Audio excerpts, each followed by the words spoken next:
The new Criminal Enterprises DLC just dropped in GTA Online.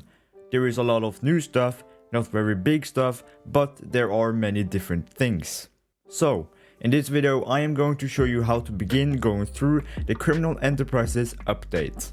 But before we get into the video, I just want to say that if you like this kind of content about new DLCs and guides and tricks and everything like that, then I suggest subscribing to the channel for more content like this. If you do that, you are an absolute legend. Getting back into the video. To start this beginner's guide, I will go through all the businesses that has been updated and then go from there to the other content. So there are 4 businesses that has been updated. The first one is executives or CEO office, if you would call it that. The second one is bikers. The third one is Gunrunners, or also called bunker. And the fourth one is the Nightclub. Let's start with the executives. With the executives or the CEOs or CEO office, there's now been added 2 new surges of special cargo to the mix of source missions. And this is a pretty good addition since the missions was kinda stale and not very and pretty boring at this point, so this is a good addition. The executives has also got a new export mixed goods mission that can be launched from the executive assistant, where a shipment of special cargo arrives daily outside your warehouse. I have tried this export mixed goods mission, and for me it gave me $150,000 when I completed it, so it's not bad at all, but I don't know if there's any money boost to that since the DLC just dropped, or if that's the normal payout. That I do not know, but from just doing it once and getting 150k, I think it's a pretty good way to earn money if this is the normal payout. And last with the executives, we have now got new members of staff which have been added to the cargo warehouses. They are headed by the new manager Lupe, and these new members of staff can be regularly assigned to source special cargo for each warehouse for GTA money 7,500. I have done this once, so I don't know the specifics of this mechanic yet, or if it's even worth doing, but from what I saw, I got 2 special cargo crates from 7,500, which is pretty good for doing no work. But I don't know if this is random, if you could get 1 crate or if you could get 3 crates, I do not know. And it also varies what you get, so I think I got something medical from my crates, and you could get something else, I think. But that's everything with the executives. On to the bikers. Now after the update, biker clubhouses with the custom bike shop can now allow MC presidents to modify customers' bikes to specifications and deliver them back for GTA money and RP, similar to what can be done with the auto shop. I also tried this once, and surprisingly with this I got 180k instead of 150 that I got from the executives one. Again, I don't know if this is the normal payout for it or if it's any money boost on top of this right now, but from just that it seems really good, because all I did was go into my bike shop and customize the bike, drive it up to the checkpoint, and then I was done. Really easy, pretty fun too to drive some bikes that you don't usually drive, and for 180k a small mission like this is definitely worth it. There's also been added 2 new clubhouse contracts. These are Hit the Roof and Life and Death bikes. These are posted on the meeting room wall at the clubhouse where all your other contracts are too. And the last change with the bikers is that they have got a new bar supply mission that can be launched from the clubhouse bar. This will bring in patrons to the clubhouse and provide players with a passive income. That was everything with bikers. Now we'll get over to Gunrunners or bunker. With the Gunrunners, we now have 2 new resupply missions that have been added to restock the bunker. I don't know in which degree this will really be used, since most people just buy supplies, they don't steal supplies, but I guess it's a neat addition to the game. There's also been added new gun running ammunition contracts that are now available from the bunker. Deliver any excess weapon parts manufactured at the bunker to earn additional income. I've also done this once, and from this I got 150k, the same as I got with executives. This one was kinda a bit harder though, because I got enemies after me, Merryweather enemies. into faster cars than mine, and the vehicle I was in, I couldn't shoot in the back from because I had big crates there, so I couldn't shoot anything. If I were to shoot, I needed to go out the window instead of the back, but to do that, you have to maneuver your car so you can actually get your hand out the window. It's pretty hard, so therefore I died multiple times because the Meriwether cars is faster than yours. They just drive into you and then spray you down because they got aimbot. So this is a bit harder than, for example, the bunker and the executive one, but 150k for only driving to a location is pretty good. We also have a new bunker research mission, which is now available to acquire research for the bunker. Bunker owners can also now call Agent 14 to begin bunker research, request transportation, and to check their current research level. So the way you start this bunker research mission is by calling Agent 14 and requesting the mission.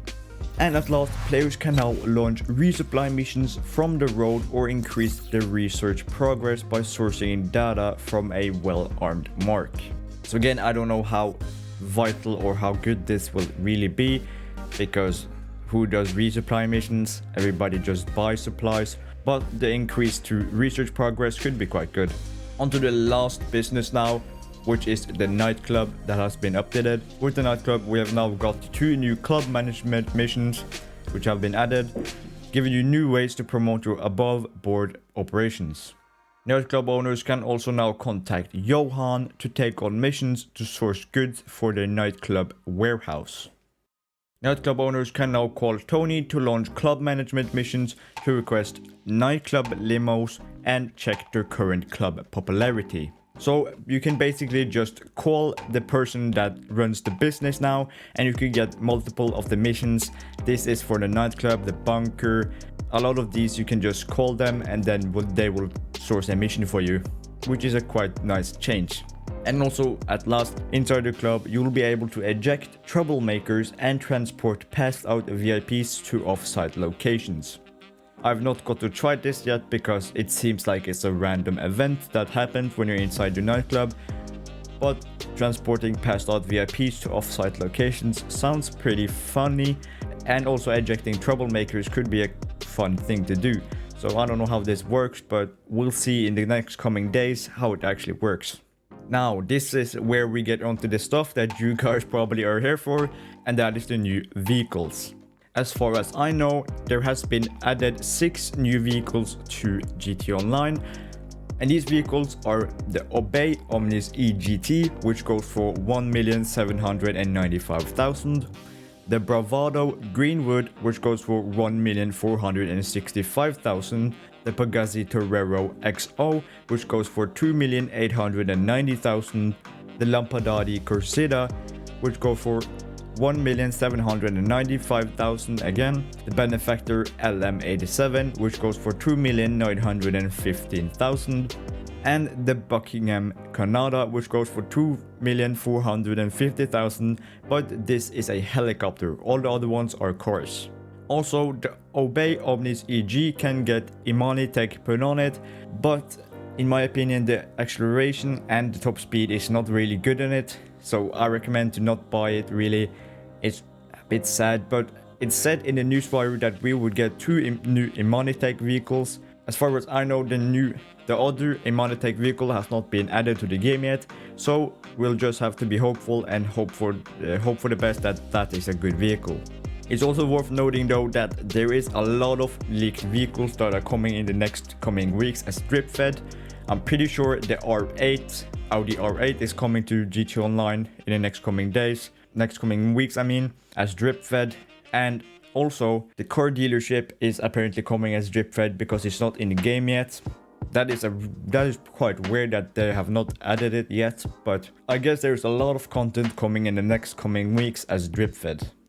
We also got some new contact missions, which is the ULP Operation Paper Trail missions. The new GTA update adds a set of 6 new undercover missions called Operation Paper Trail that presents the opportunity to be sworn in as a special IAA agent to investigate a criminal conspiracy. Agent ULP will get in touch to start Operation Paper Trail, which can be accessed by 1 to 4 players outside the IAA headquarters.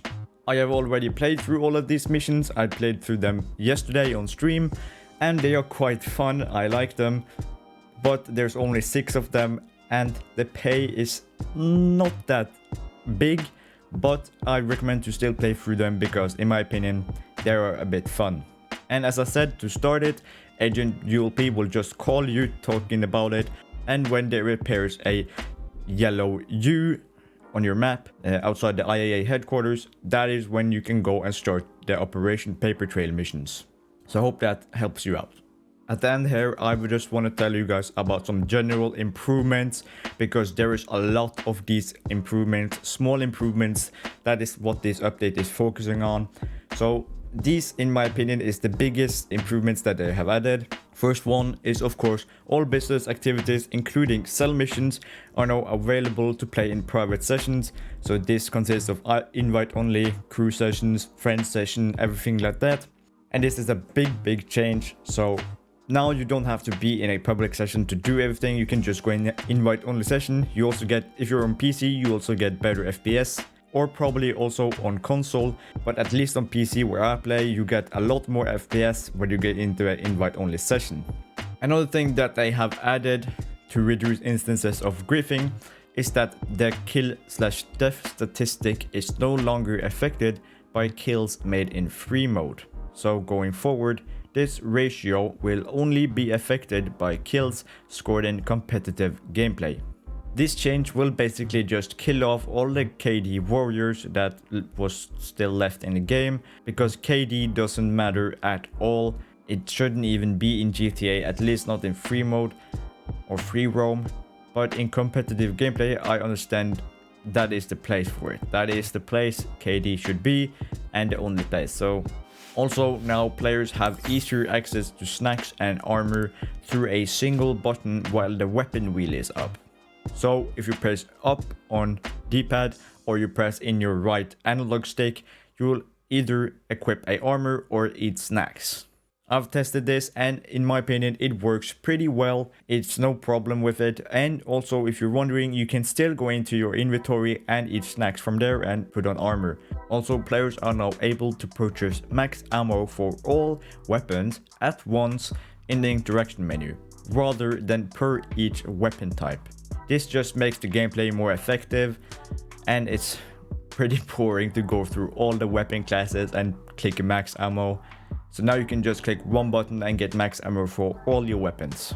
And the last improvement I want to tell you guys about is that if a player fails and quick restarts a mission, snacks will be restocked to however many they started the mission with.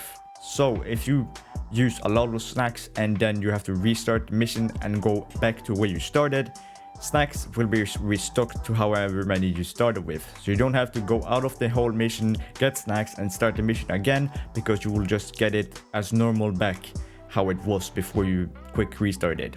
So really nice change. Anyway guys, this has been the beginner's guide to the Criminal Enterprises DLC summer update that just released in GTA Online. I will make more in-depth videos on multiple parts of the new content, so if you want to see how to do different things, etc., then I do suggest to stick around. Anyway, I hope you enjoyed this awesome guide, and if so, go downstairs and throw that like button into the wall so it turns blue. And of course, don't forget to subscribe. That's all for today. I'll see you in the next coming days, lads. Farewell.